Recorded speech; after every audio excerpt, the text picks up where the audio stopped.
Pops is gone, huh? You're off to some facility starting tomorrow, my son declared coldly, as I sat there, still reeling from the grief of losing my husband. There wasn't even a hint of sorrow on his face for his father's death, just an unpleasant smirk. But don't worry, we'll make sure to properly inherit all of Dad's estate and the house. I was stunned. After not seeing him for so long, this was the first thing out of his mouth.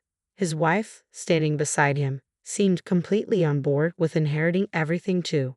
They barely visited before, but now they show up just for this. There's no way I'd let them inherit anything. I'm Holly, married for 40 years. My husband and I had always talked about saving for retirement.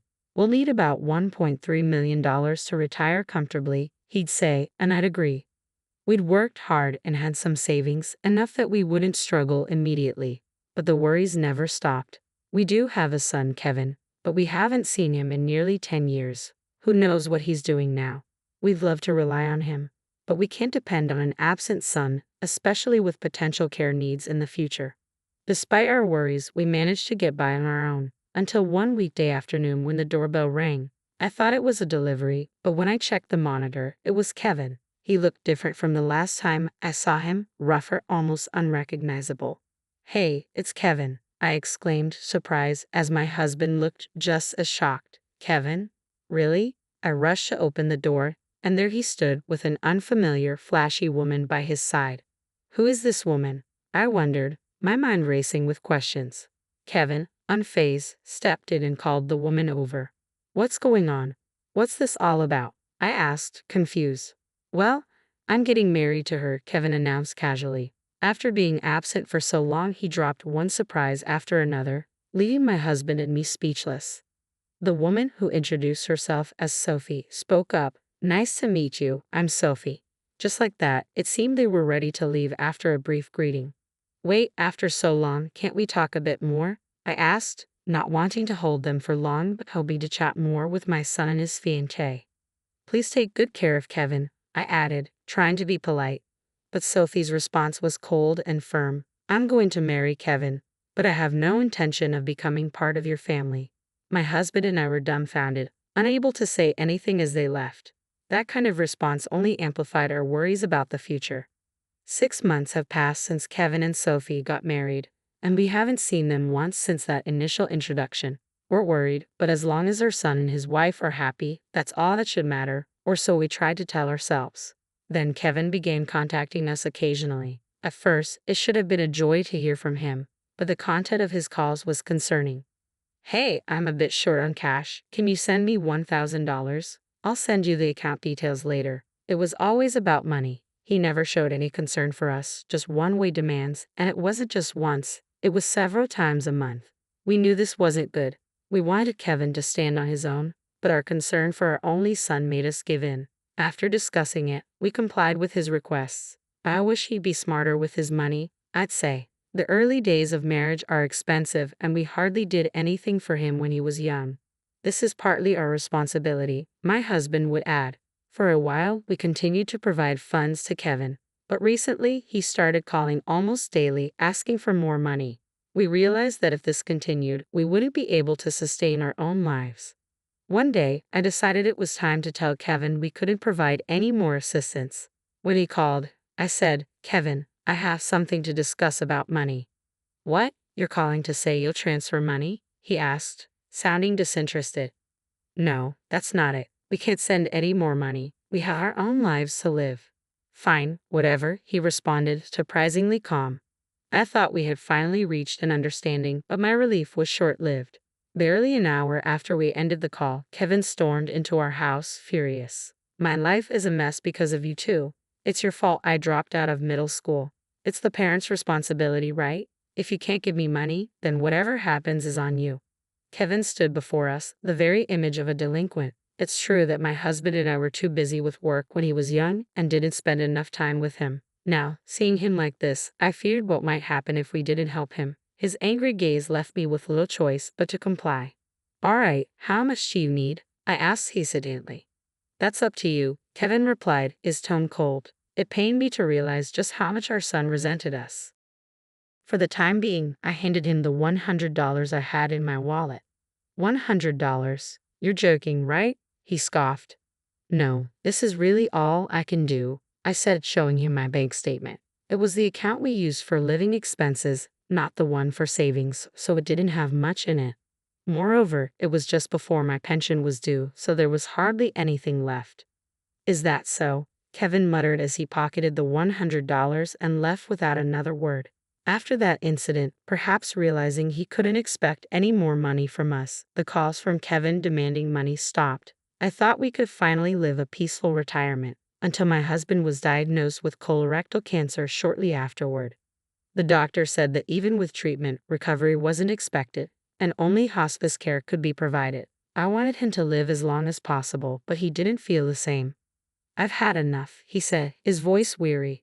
If there's no hope of recovery, don't waste money. Think of your future and save what we have. Persuaded by my husband's wishes, I reluctantly agreed. I decided to let him spend his final days as he wished. A month later, he passed away peacefully. You did well. This is for the best, I reassured myself, though losing my beloved husband left me in deep sorrow. The only comfort I had was knowing he spent his last moments without pain. Preparations for the funeral began immediately, but my role was minimal, just contacting people from a list my husband had prepared before his passing. The list included old friends, colleagues, and our son, Kevin. When I informed Kevin of his father's death, his response was indifferent. How cold-hearted, I thought, letting out a sigh.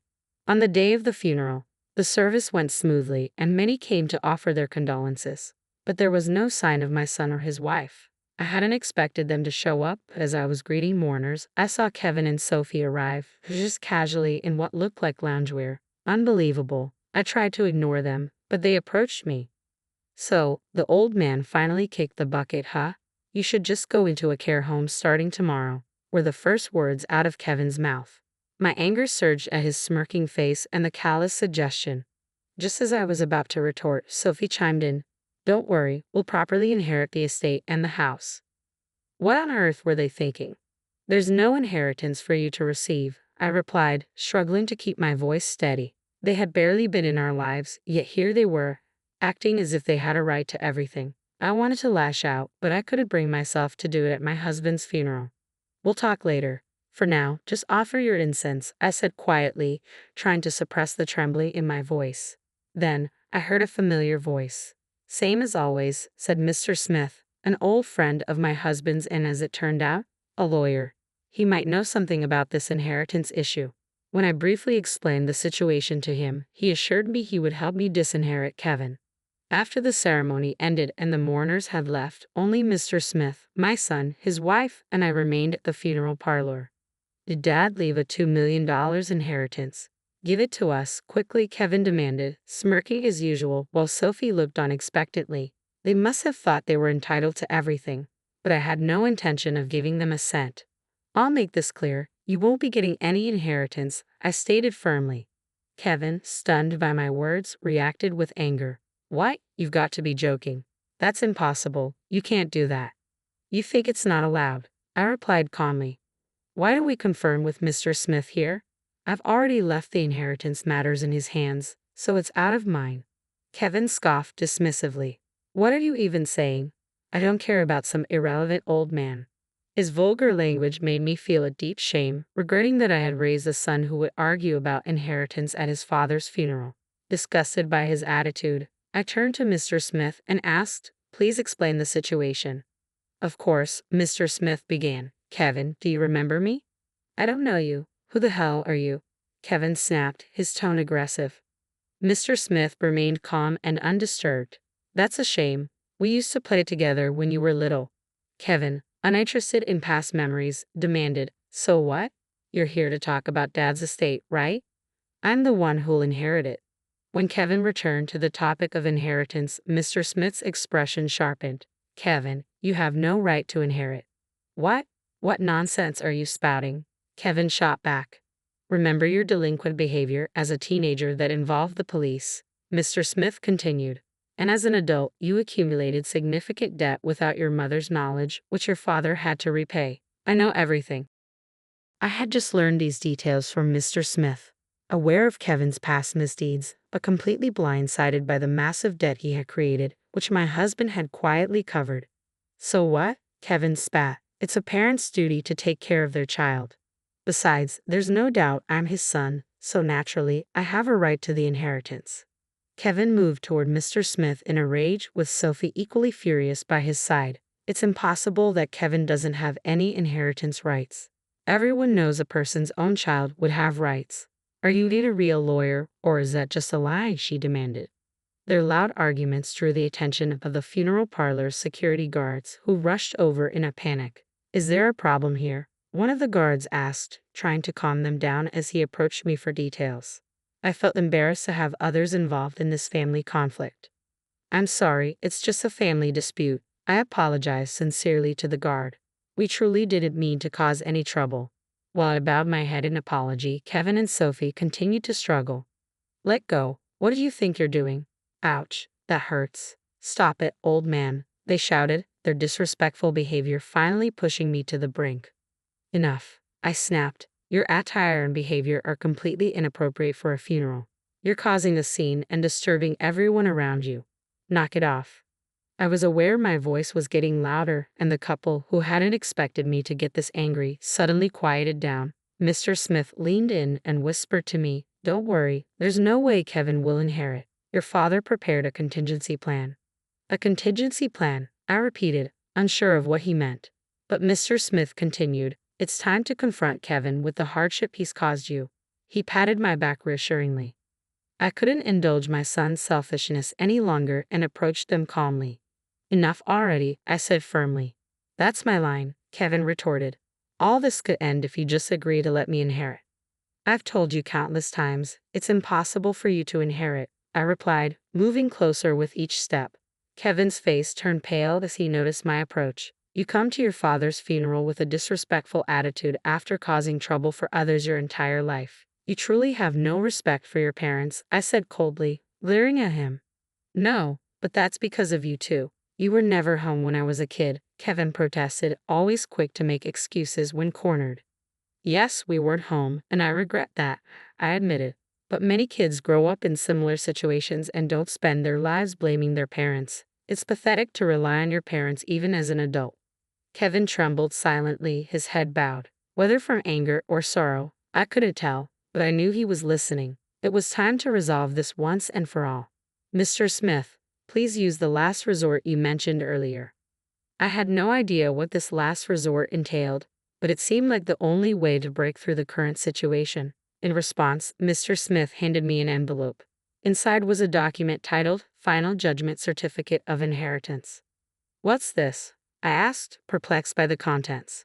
I stared at the document in my hands, confused. "What does this mean?" I asked, both Kevin and Sophie looking on with curiosity. Kevin, cornered and defiant, shifted uneasily. Mr. Smith began to explain quietly, "During his lifetime, your father filed a court petition stating that he did not want Kevin to inherit any of his estate. This document proves that his petition was accepted." Kevin and Sophie were clearly shaken by this revelation, and I was struggling to grasp the situation.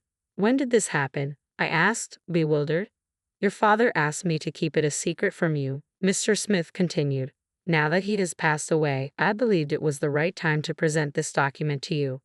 "What does this mean?" Kevin demanded, his voice tinged with frustration.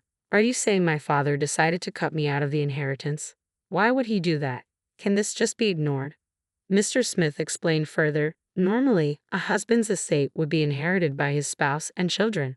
However, under certain circumstances, one can apply to disinherit a specific person. This is known as disinheritance." "So you're telling me my father took this step to exclude me?" Kevin's anger was palpable. "Is there any way this can be ignored?" I had never heard of such a measure before. The reality that my husband had gone to great lengths to ensure Kevin wouldn't inherit was sinking in. Mr. Smith added, "Unfortunately, it cannot be ignored. It has been legally recognized by the court, and the procedure is legally valid. Additionally, considering the significant debt Kevin has caused your father over the years, it's understandable why he would want to avoid leaving an inheritance." I had not been aware of the extent of Kevin's debt. How much debt did my son leave for my husband to cover? "It was $40,000, Mr. Smith replied. "Your husband was prepared to handle it himself rather than have Kevin demand money from him every month. There was an agreement that Kevin would repay it, but he broke that promise, which left your husband very angry." I was shocked by this revelation and turned to Kevin, who remained silent. His silence spoke volumes. If you're going to be silent, then fine. Just leave, I said, my voice trembling with a mix of anger and despair. I never want to see either of you again, I said firmly. You understand that you won't be inheriting anything. Kevin's defiant attitude persisted. But surely there's something. My patience snapped. Leave, you ungrateful son. Our ties are severed. Never come to see me again. Startled by my outburst, Kevin and Sophie quickly exited the room. I saw Kevin stumble in his haste and fall to the floor. Mr. Smith, thank you. I don't know what I would have done without your help, I said, my voice filled with gratitude. It was your husband's last wish, Mr. Smith replied. Now you can find peace knowing his wishes were honored. Thanks to Mr. Smith's support, I was able to protect my late husband's inheritance. Without his assistance, I might have been forced into a difficult situation, vulnerable to Kevin and Sophie's demands. Kevin had never changed, and I no longer considered him my son. He and his wife could fend for themselves. I planned to ensure they received nothing from me. With these thoughts, I left the funeral. A week later, while sorting through my husband's belongings, the phone rang. Hello, is this Miss Holly? The voice on the other end was from the police. Yes, it is. How can I help you? We have a son named Kevin, correct? We found 2 children living in a flat under his name, and they've been taken into protective custody. I was stunned. What's the situation? Are these children my sons? The officer continued. We're also searching for Kevin but haven't located him yet. Could you please come to the station? I'll be right there, I replied, feeling a mix of dread and curiosity. Upon arriving at the station, I immediately recognized the children. They were about 2 years old and bore a striking resemblance to Kevin when he was young. No birth certificates had been filed, likely due to financial troubles. The landlord had reported them after discovering debt collection letters scattered near the children. They had probably been abandoned during a desperate escape. It was heartbreaking to see such young children in this situation. Would you consider placing them in a care facility? The officer asked. No, I'll take them in, I responded immediately. Since then, I've faced the challenges of childcare, but my days have been fulfilling with the children. Years have passed since I took them in, and there's been no word from Kevin and his wife. I tell the children that their father might be gone or somewhere else, but they won't see him again. The abandonment must have left a deep wound in their hearts, but I am committed to supporting and caring for them as they grow.